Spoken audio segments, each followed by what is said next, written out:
Baik, Assalamualaikum warahmatullahi wabarakatuh. Kami dari kelompok 10 akan menjelaskan paper kami tentang yang berjudul tiga distribusi dalam mekanika statistik untuk menentukan distribusi muatan. Anggota saya di sini yang pertama, anggota kami adalah Mas Fuad, kemudian saya sendiri. Kemudian masuk ke abstrak. Bahwa artikel itu bertujuan untuk mengetahui tiga macam distribusi dalam mekanika statistik untuk menentukan distribusi muatan. Artikel ini membahas tiga macam, yaitu Maxwell-Boltzmann, Bose-Einstein, dan Fermi-Dirac. Distribusi Bose-Einstein merupakan fungsi distribusi statistik yang menggambarkan distribusi jumlah partikel dalam sistem boson. Distribusi Fermi-Dirac merupakan fungsi distribusi statistik yang menggambarkan distribusi jumlah partikel dalam sistem fermion. Dan distribusi Maxwell-Boltzmann merupakan fungsi distribusi statistik yang masuk dalam kategori sistem partikel klasik, di mana partikel yang ada di dalamnya tidak dapat dibedakan. Masuk ke latar belakang masalah. Fisika statistik adalah ilmu yang mempelajari tentang fisika, tentang sifat atau perilaku sistem yang terdiri dari banyak partikel. Generalisasi perilaku partikel merupakan ciri pokok dari pendekatan statistik. Sampai saat ini, pendekatan statistik cukup memadai untuk mempresentasikan keadaan sistem dan perilaku partikel penyusunnya. Oleh karena itu, perlu disusun dalam memahami keadaan suatu sistem dan perilaku partikel pada sistem partikel yang memenuhi pembiayaan klasik maupun pembiayaan modern. Dalam mekanika klasik, setiap partikel menempati suatu titik dalam ruang fase. Sistem yang mematuhi hukum fisika klasik yang terdiri dari partikel ini dapat dianalisis menggunakan statistik Maxwell-Boltzmann, dan sebaliknya, dalam sistem yang terdiri dari partikel identik, hukum fisika tidak cukup untuk menggambarkan keadaan sistem dan ada kebutuhan atau hukum fisika kuantum.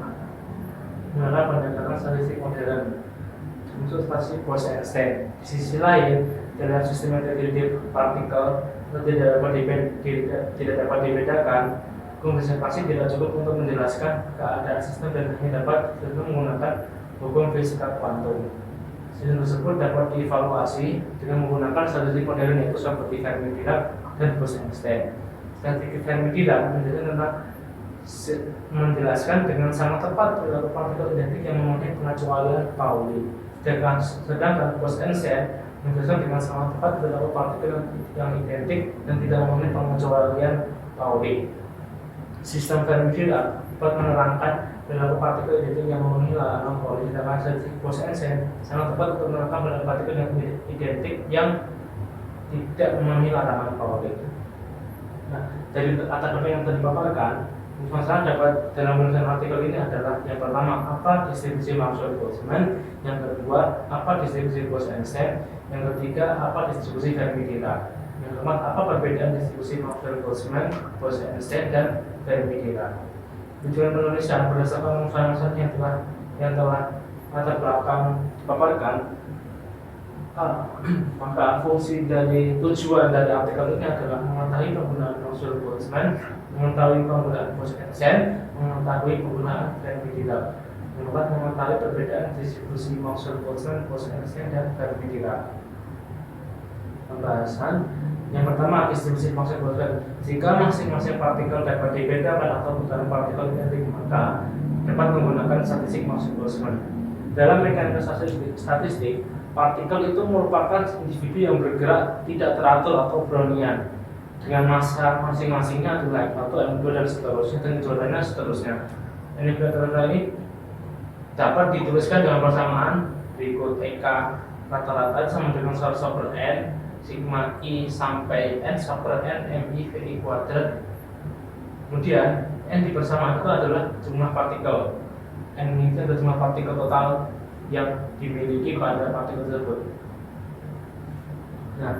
Jika semua partikel mempunyai massa yang sama, maka dapat dituliskan EK rata-rata sama dengan setengah M V RMS kuadrat. Dengan VRMS itu adalah root mean square velocity atau kecepatan rata-rata yang didefinisikan adalah 1/n dikali V1, V2, V3 dan semua dikuadratkan.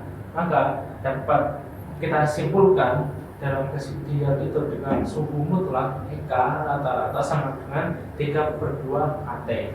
Dengan K adalah konstanta Boltzmann dan T adalah suhu mutlak. Jika ini rata-rata diberikan pada persamaan 4 disebutkan persamaan itu, maka akan didapatkan persamaan FV/RMS sama dengan akar 3 kT per M. Molekul gas itu merupakan partikel identik yang beratnya cukup berjauhan sehingga satu sama lain dapat dibedakan, dan fungsi distribusi maksud Boltzmann yang berlaku untuknya adalah FRP permeativitas sama dengan A dikali E pangkat E permeativitas per kT. Nilai A adalah peringkatan dari jumlah partikel dalam sistem, dan K konstanta Boltzmann dan saya sebagai berikut. Nah, ini persamaan konstanta Maxwell Boltzmann. Nah, kemudian dari teori kinetik elementer keterangan sebuah molekul dan energi rata-rata adalah sebagai berikut: RMS adalah V akar V rata-rata kali akar dan V 3 kT per M, dan distribusi Maxwell Boltzmann V RMS sama dengan akar 3 pi per 8 dikali V rata-rata 1,9 V rata-rata. Nah, ini adalah grafik yang menggambarkan tentang Maxwell Boltzmann. Kemudian jika pada titik ini kita bisa mencari kelajuannya dengan menggunakan rumus ini. Kemudian jika pada titik seperti ini, V-nya dapat kita hitung dengan rumus seperti ini. Dan jika mencari kelajuan rata-rata, kemudian kita dapat menggunakan rumus ini. Nah, kemudian penerapan distribusi Maxwell Boltzmann, kita menggunakan jurnal penelitian dari dengan judul Towards Measuring Maxwell Boltzmann Distribution of a Single Heat Particle atau partikel yang dipanasan. Nah, partikel itu adalah brownian atau gerak brownian panas yang dapat dipetakan ke dalam hubungan fluktuasi atau dispersi yang terkenal saat memasukkan keserta efektif untuk temperatur dan viskositas. Bisa al 2001. Distribusi Maxwell Boltzmann ini satu dimensi dan digunakan untuk menggambarkan distribusi kecepatan atom dan molekul gas ideal, di mana diasumsikan bahwa tidak ada interaksi atau potensi antara pasangan sembarang partikel atau tumbukan singkat. Nah, ini ada persamaan yang digunakan untuk mencari grafik atau gambar di bawah yang nanti akan ditampilkan nilai F. Nah, F ini akar M per 2 pi KBT eksponensial MV per 2 pi T dan seterusnya ke bawah. Nah, ini ada DHBM, kemudian ada THBM.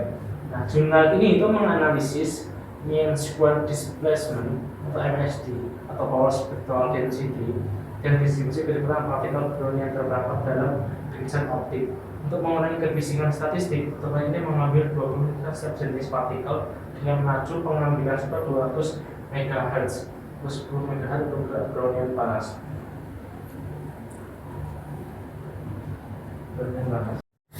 Nah, jurnal ini tuh menganalisis mean square displacement atau power spectral density. Nah, yang terperangkap dalam bingkisan optik. Kemudian kita lanjutkan.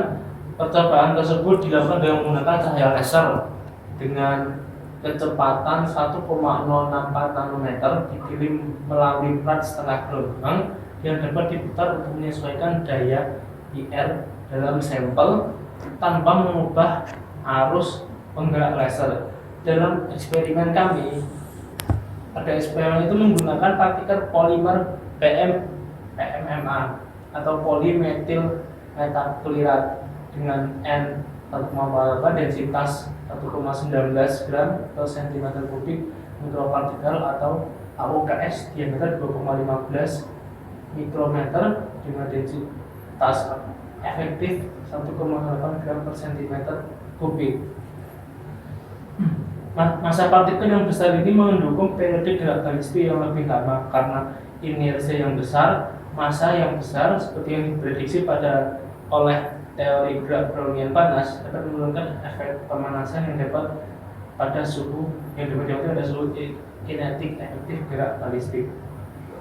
Nah, ini dapat dilihat gambar yang kedua, itu hubungan PSB dengan frekuensi. dan MSD dengan waktu. Nah, di sini kan dapat terlihat bahwa ketika frekuensinya itu semakin membesar, kemudian PSD-nya itu pada yang hijau dia akan semakin turun. Dan pada gambar yang warna biru, ketika frekuensinya itu semakin besar, maka PSD-nya juga akan semakin mengecil. Dan grafiknya akan terlihat seperti tersebut. Nah, kemudian yang hubungan MSD dengan waktu dapat dilihat yang grafik itu semakin naik atau semakin bertambah, semakin besar semakin lama waktunya, maka MSD-nya akan semakin naik. Nah, pada gambar satu itu menunjukkan kurva PSD dari partikel PMMA dengan daya perangkap terang di watt yang diukur pada pusat perangkap dengan suhu 23 derajat Celcius. Fungsi pemasangan teoritis PSD itu semua efek memori hidrodinamik sang untuk data eksperimen. Gambar dulu juga menambahkan penempatan spektral daya untuk perangkap kosong yang menunjukkan latar belakang yang gerak yang ada dalam sistem PSD. Dengan partikel mencapai tingkat kebisingan sistem pada frekuensi sekitar 7 kali 96 Hz. Gambar 3 itu menyampaikan hasil perhitungan pada persamaan A1. Kemudian kita masuk yang kedua, yaitu distribusi Bose-Einstein. Bose-Einstein itu muncul dari persamaan distribusi energi terang, radiasi benda hitam, dan dari studi stasi Bose-Einstein atau partikel bosonik. Partikel boson itu adalah salah satu statistik partikel elementer dengan putaran bilangan bulat. Sebuah partikel yang memenuhi studi Bose-Einstein, contoh partikel adalah foton, dan atom helium. Pada suhu yang sangat tinggi, subatom berperilaku seperti sistem klasik pada temperatur yang sangat tinggi. Maka gelombang sistem yang tumpang tindih hilang dan sistem menyimpang. Sistem boson tidak mengikuti prinsip Pauli, sehingga satu tingkat energi dapat terjadi pada beberapa sistem. Prinsip Pauli hanya berlaku untuk fermion. Menentukan fungsi distribusi Bose-Einstein adalah dengan terlebih dahulu menentukan konfigurasi kemungkinan maksimum. Konfigurasi ini memiliki probabilitas yang jauh lebih tinggi daripada konfigurasi lainnya, sehingga sistem boson harus selalu membentuk konfigurasi ini. Sistem boson tidak berbeda dalam distribusi energism, sehingga partikel antar partikel tidak mengarah pada susunan yang berbeda.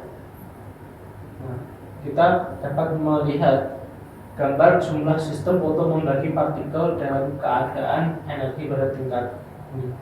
Nah, pada tingkat pertama itu dapat dilihat seperti itu. Tingkat kedua, ketiga, keempat, dan kelima. Nah, yang cara agar n buah partikel dapat didistribusikan adalah hasil kali dari banyak pengaturan yang berbeda dari partikel di antara keadaan yang memiliki energi tertentu.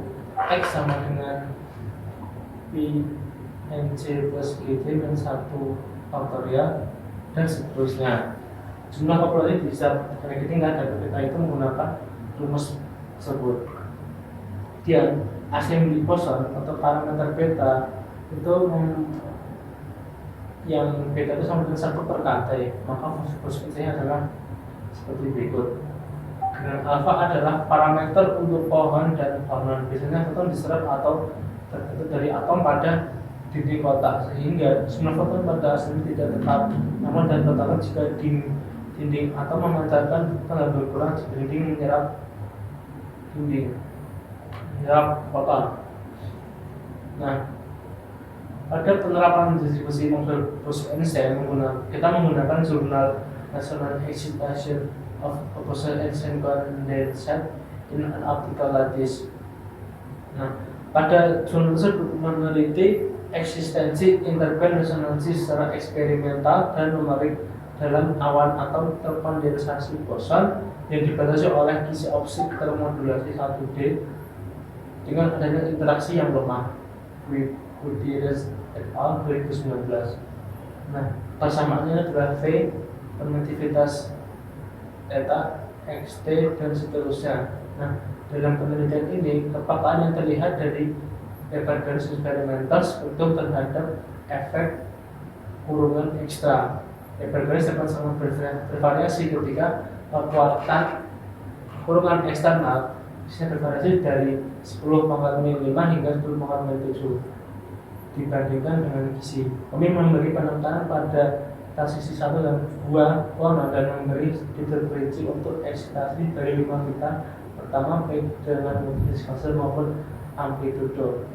Nah, berikut ini adalah gambar atau hubungan antara modulasi frekuensi dengan gizi optik, amplitude modulation dan fase modulation. Nah, yang gambar yang A ini adalah optical lattice dan dengan modulation frekuensi. Dapat terlihat jika semakin besar optik lattice depth-nya, maka modulation frekuensi juga akan semakin tinggi. Jadi semakin naik. Yang B adalah hubungan momentum dengan amplitude modulation, yang C itu momentum dengan fase modulation frekuensi. Selanjutnya akan dijelaskan oleh teman saya, Mas.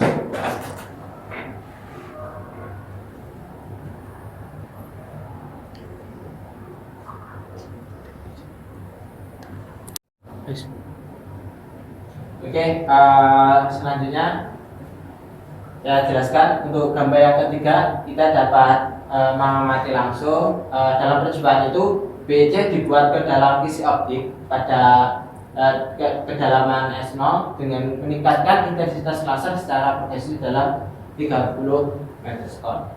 Nah, modulasi dinyalakan 2 ms setelah pemuatan adiabatik ini dan berlangsung 1-5 milisekon. Nah, untuk modulasi fase dan untuk yang 3-15 milisekon itu untuk modulasi amplitudo. Nah, resonansi yang diamati secara eksperimental sebagai fungsi dari kedalaman isi S0 atau dinormalisasi ke energi karakteristik isi EL untuk modulasi fase atau yang kotak biru dan amplitudo itu yang segitiga hitam. Nah, garis solid biru hitam yang putus-putus itu sesuai dengan transisi yang diizinkan pada dengan 1 atau 2 fonon untuk modulasi fase amplitudo. Nah, garis-garis ini secara langsung disimpulkan dari struktur pita isi telanjang pada 0 kuasi momentum K sama dengan 0. Selanjutnya untuk distribusi muatan ada Fermi-Dirac ya.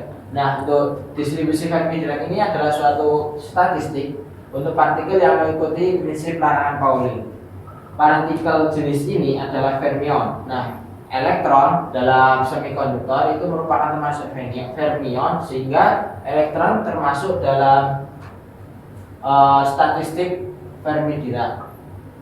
Oleh karena itu, probabilitas keadaan elektron dalam pita energi ditentukan oleh distribusi Fermi-Dirac.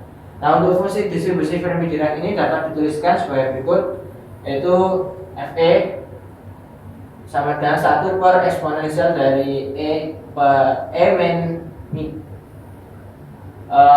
mikro per K kalikan T itu ditambah dengan 1. Dengan Fe ini adalah peluang untuk menentukan elektron di tingkat energi K energi, kemudian K-nya itu persasa Boltzmann, dan T adalah suhu atau temperatur dalam Kelvin, kemudian E-nya itu adalah energi dari suatu tingkat energi pada suhu 0 Kelvin, dan mu ini adalah energi potensial kimia. Jika faktor KT menuju nilai yang sangat kecil, maka parameter yang digunakan akan bernilai besar. Dan juga pemilihan ini dilakukan untuk mendapatkan kurva distribusi yang dapat berubah secara signifikan, dalam hal ini radius objek. Nah, fungsi distribusi Fermi-Dirac memperhitungkan bahwa tidak ada dua fermion memiliki fungsi gelombang sama atau menempati ruang yang sama, kecuali itu arahnya yang berbeda. Nah, untuk hasil dari plot distribusi Fermi-Dirac dengan persamaan yang kita sudah paparkan tadi, fungsi yang ini, nah kita dapatkan grafiknya seperti ini. Nah, ini pada temperatur yang berbeda, sehingga dapat diamati bahwa dalam sistem yang terdiri dari n elektron pada temperatur 0 Kelvin, semua keadaan yang bersedia ditempati hingga tingkat Fermi. Berkorelasi dengan hal tersebut, elektron pada silikon cenderung berada pada pita valensi yang menyebabkan silikon bersifat sebagai isolator. Kemudian berdasarkan gambar dapat diketahui bahwa semakin tinggi temperatur suhu, jadi suhunya ini semakin tinggi, maka akan semakin besar pula penyimpangan dari tingkat Fermi, sehingga dapat diartikan bahwa adanya okupansi yang sangat kecil dan akhirnya menghasilkan densitas pembawa yang signifikan. Maka dari itu, terdapat elektron silikon yang berada di pita konduksi pada temperatur kamar, yaitu 300 Kelvin, atau kalau dijadikan Celsius yaitu kurang lebih 27 derajat Celcius, yang dapat menyebabkan silikon bersifat sebagai konduktor. Ini menurut Haryanto dan kawan-kawan pada tahun 2021. Nah, contoh distribusi Fermi-Dirac yaitu distribusi elektron pada semikonduktor tipe N dan P. Dan kemudian pada jurnal law temperatur Fermi-Dirac distribution in ISP quantum dot laser. Kemudian unbound velocity space setting pada tahun 2022. Selanjutnya, untuk perbedaan dari distribusi yang tadi sudah disebutkan, yaitu yang pertama Maxwell-Boltzmann, kemudian yang kedua Bose-Einstein, dan juga Fermi-Dirac, itu dapat kita beberapa kategorikan. Untuk yang pertama, berdasarkan diterapkan dalam sistem. Nah, untuk Maxwell-Boltzmann ini partikel identik dapat dibedakan. Kemudian untuk yang Bose-Einstein, partikel identik tidak dapat dibedakan dan tidak memenuhi prinsip Pauli. Sedangkan untuk Fermi-Dirac, partikel identik tak terbedakan dan kemudian memenuhi prinsip dari Pauli. Kemudian kategori yang kedua itu partikel. Nah, untuk Maxwell-Boltzmann ini partikel klasik, kemudian yang Bose-Einstein ini partikel boson, sedangkan untuk Fermi-Dirac ini partikel fermion. Kemudian yang ketiga, sifat partikel. Untuk Maxwell-Boltzmann, setiap spin partikel berjarak cukup berjauhan sehingga gelombang tidak bertumpah. Untuk Bose-Einstein, spin berupa bilangan bulat, fungsi gelombangnya simetrik terhadap pertukaran lambda partikel. Nah, selanjutnya untuk Fermi-Dirac, spinnya 2 atau 3,2, 3/2 atau 5/2 dan seterusnya. Fungsi gelombang antisimetrik terhadap pertukaran lambda partikel. Kemudian untuk kategori selanjutnya ada sifat distribusi. Nah, untuk sifat distribusi Maxwell-Boltzmann ini tidak ada batas pada jumlah partikel per keadaan. Nah, untuk sifat distribusi dari Bose-Einstein tidak ada batas pada jumlah partikel per keadaan. Sedangkan untuk sifat distribusi Fermi-Dirac itu lebih dari satu partikel per keadaan. Jadi kesimpulannya ada tiga distribusi yang kami jelaskan, dan setiap partikel atau muatan menempati suatu titik dalam ruang fase. Nah, ketika partikel dalam keadaan sendiri dapat dibedakan, bukan berarti partikel identik, maka fungsi distribusinya mengikuti statistik Maxwell-Boltzmann.